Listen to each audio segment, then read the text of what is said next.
right, guys, we know the news. Avery Bradley, point guard, combo guard, whatever he's playing on the Los Angeles Lakers.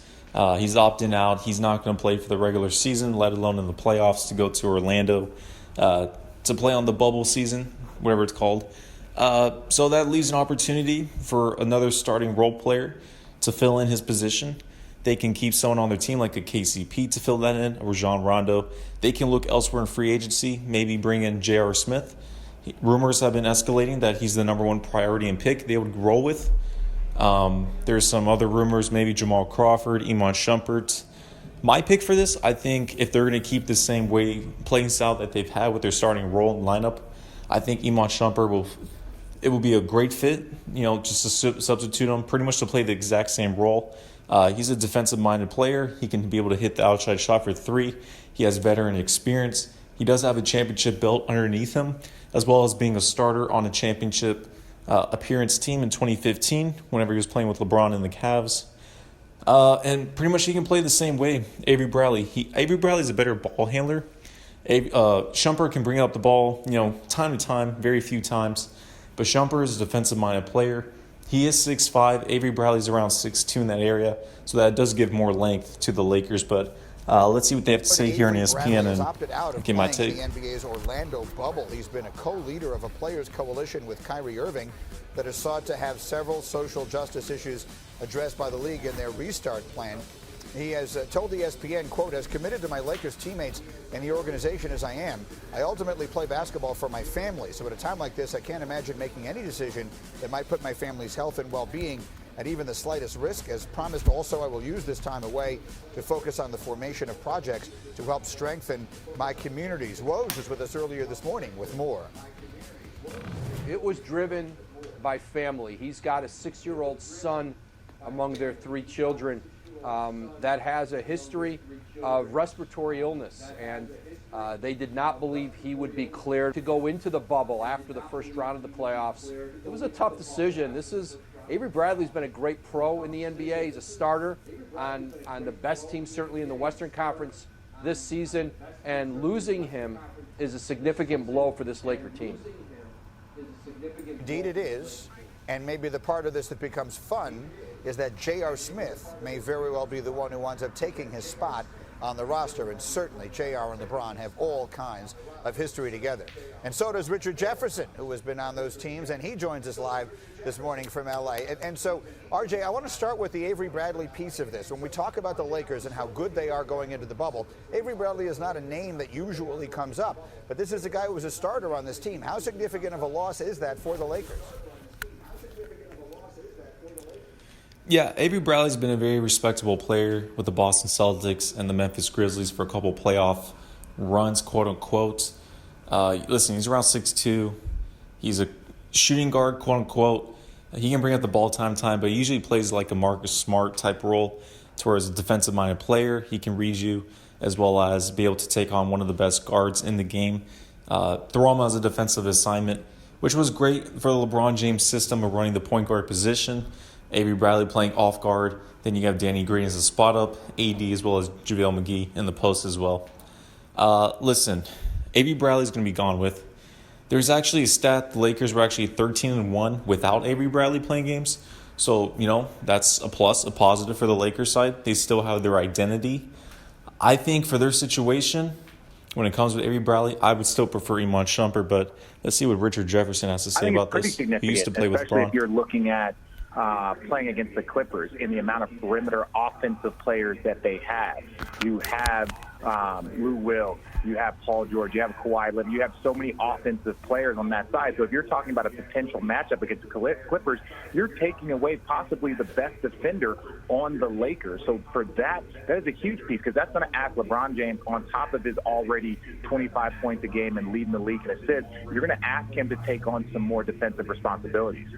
You know J.R. obviously, and J.R. Smith, again, there have been a lot of fascinating moments, to say the very least, involving him.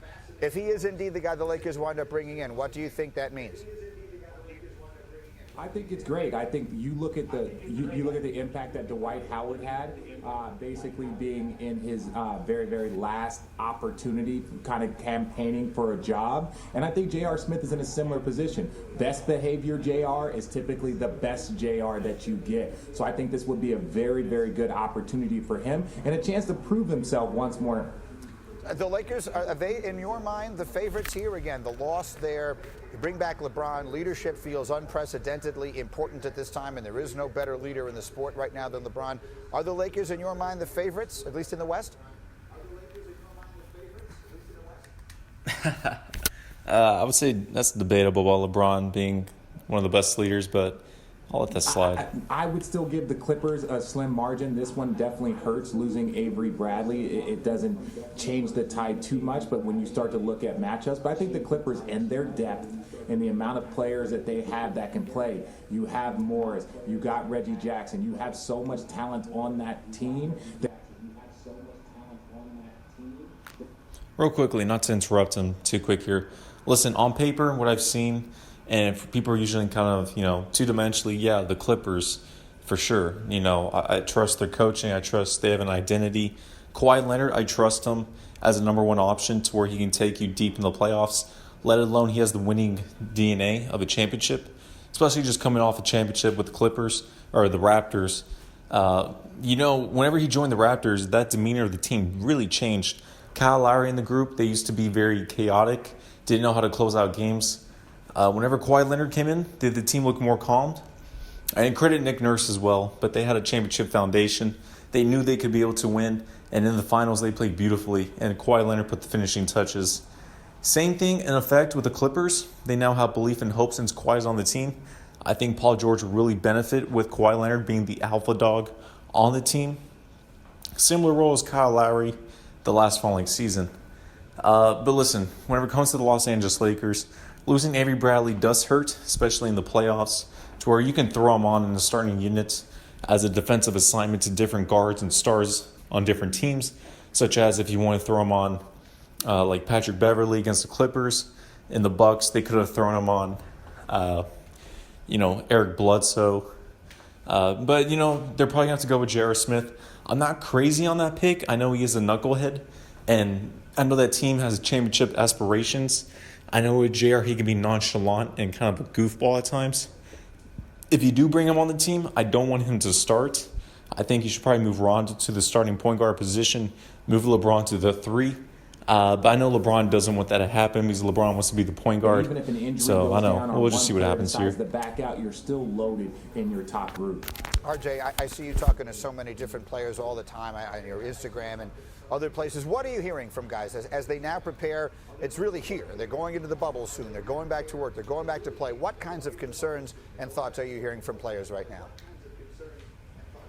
Well, it's weird. It varies depending on the player that you're talking to. One player could be, worried about his family. Another player could be worried about the bubble. Another player could be worried about COVID. And then there's another player that's worried about, taking away from the demonstrations and the impact that they're having in their community. So that's the biggest thing. You got to get everybody united. Everyone knows that. That's not a new term. But the sooner the group gets united and say, hey, this is how we're going to handle all of these different issues, then I think the sooner this thing will start to get moving and moving in a positive way.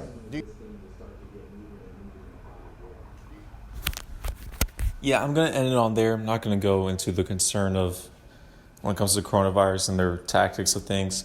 But overall, yes, this hurts the Lakers with Avery Bradley on the team. If you're a Clippers fan, you should feel good about yourself. I still have the Lakers winning the championship. I think in this scenario, they can go two different ways. They can go the first way to where they put LeBron to the small forward position.